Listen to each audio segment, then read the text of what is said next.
I want to help you become a better artist. But first, we need to talk about some of the most common things that hold artists back. And it's not just lack of skill. If you want to be a great artist but feel stuck, doubt yourself, or ever wondered why your progress feels slow, then this video is going to break down some of the most common blocks that prevent artists from reaching their full potential. Whether you dream of being a professional artist, you're practicing at home, or you're just sketching in your free time, the sooner you identify these traps, the faster you'll improve. My name's Daniel and I've been an artist for over 15 years. And I'd like to help you become one too. I've actually been thinking about this quite a lot while I've been planning my latest painting. Hopefully by watching the painting that's going to appear here and listening to some of the thoughts that I had and some of the things that I think held me back on my art journey, I'm going to be able to help you with yours. The first thing that we have to face is that crippling self-doubt. The fear that we aren't as good as others around us, or we're not as good as we'd have hoped. Living in that world of self-doubt has an I'm not good enough mentality. I'm not good enough to create work that people will think is good. And that's a dangerous place to be in. But I'm gonna let you in on a little secret. Every artist at some point has felt that way. And it's not actually something that ever completely goes away. But we can turn those feelings into a really useful tool. Self-doubt comes from fear, and fear results in adrenaline. Adrenaline can be that driving force that motivates us, that puts us into that mentality of, I have to make this work. So actually, we want some of that self-doubt. Not enough to make us say, I can't do something, but enough to make us say, maybe I can't do it. But that gives us the drive to prove ourselves wrong. And you know what? Let's say you do that with your next artwork. And let's say it completely fails. You've made horrible mistakes with it. That's okay. It's not a bad thing.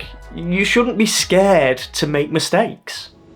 One thing that I always struggled with was feeling like I couldn't create the things that I wanted to because I wasn't good enough. Because I was scared to make bad art and I was scared to fail. Well, guess what? Those failures, those mistakes, they're actually lessons. The more mistakes you make, the more you learn, and the faster you grow as an artist. You learn what works, and equally as important, what doesn't work, and then you develop this confidence that only comes after hours and hours of messing up.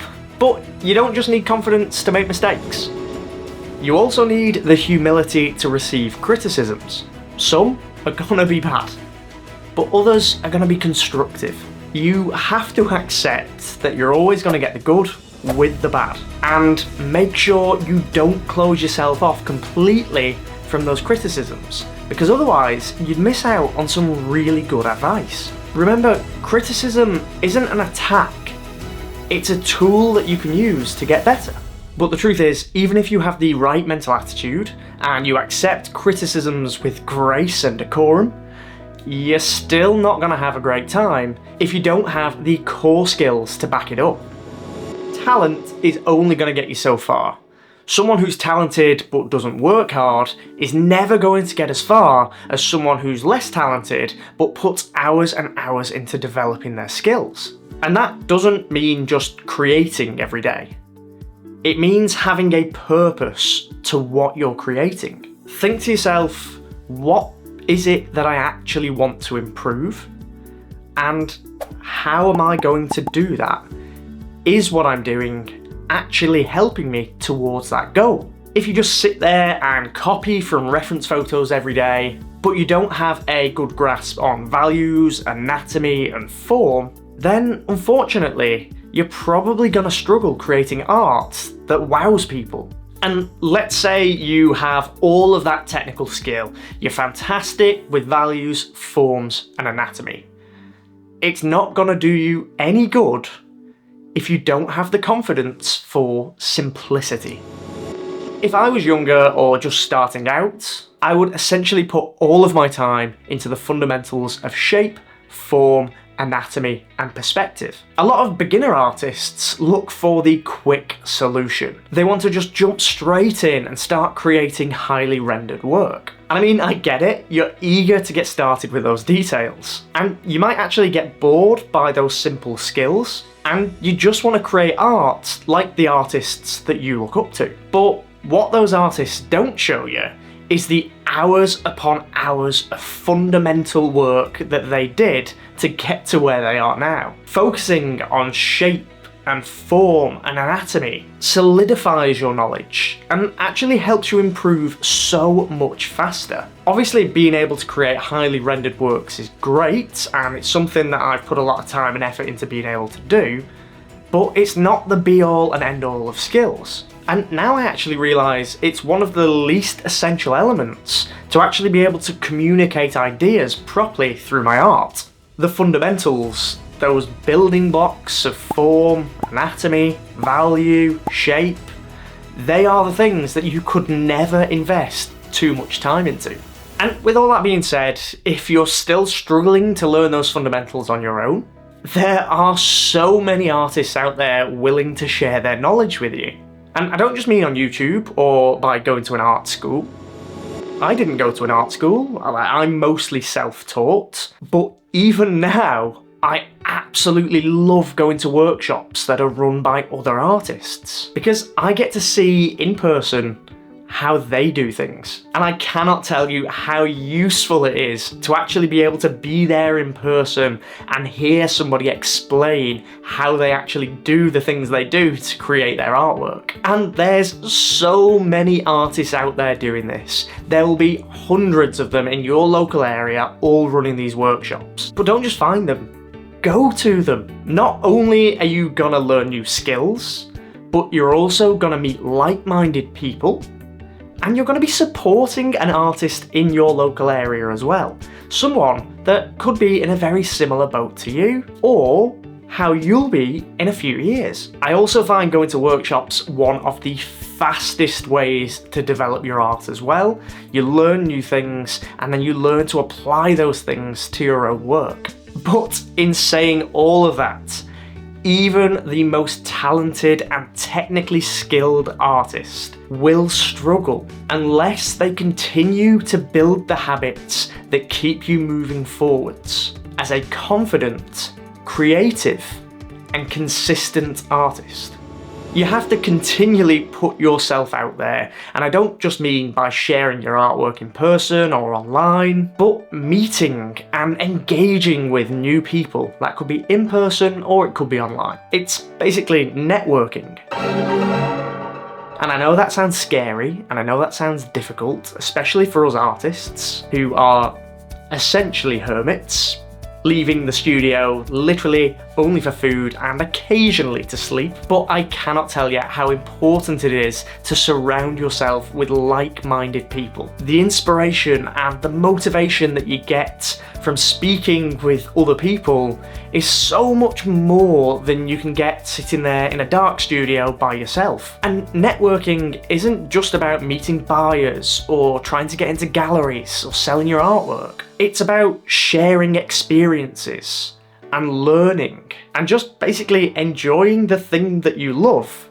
with other people who love it. It's also important when you're out and about doing this networking to remain professional. And I mean that in the sort of general sense of being well-mannered, being courteous and all that nonsense, but also being professional in the sense that you are a student, you are learning, but you're also an artist.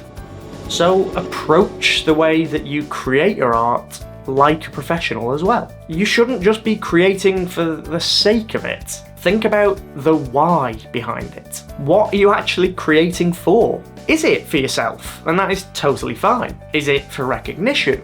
Is it for sales? Is it for pleasure? Are you trying to get into those galleries? Sometimes the reasoning behind creating can actually be just as important as the act of creating itself. Don't overcomplicate it and spiral into this thing of, oh my god, I've got to figure out what I've got to do here before I can even start painting. But just have a think and ask yourself, why is it that you actually want to make art? And then finally, probably the most important point, And definitely one of the things that has held me back, and is actually still holding me back a little bit, is don't get caught up in the glamour. And what I mean by that is don't let trends or what's popular or what's going viral influence the art that you create. The best artists create what makes them happy. Find what you like to make and stick with it. Don't let anybody else tell you what to make or what not to make. The best advice I ever got was focus less on the outcome and just enjoy the process of creating. And don't ever let go of that. If it ever feels like work or you've got artist block, it's honestly because you're trying too hard. Trying too hard to create artwork that you think other people are going to want to see. Instead, just try making artwork that's going to make you happy. In the long run, that's going to keep you motivated, it's going to keep you inspired, and it's going to keep you consistent, which is going to turn you into the best artist that you can possibly be. I'm pretty happy with it. I'm going to do the final touches, and then I'm going to show you the reveal.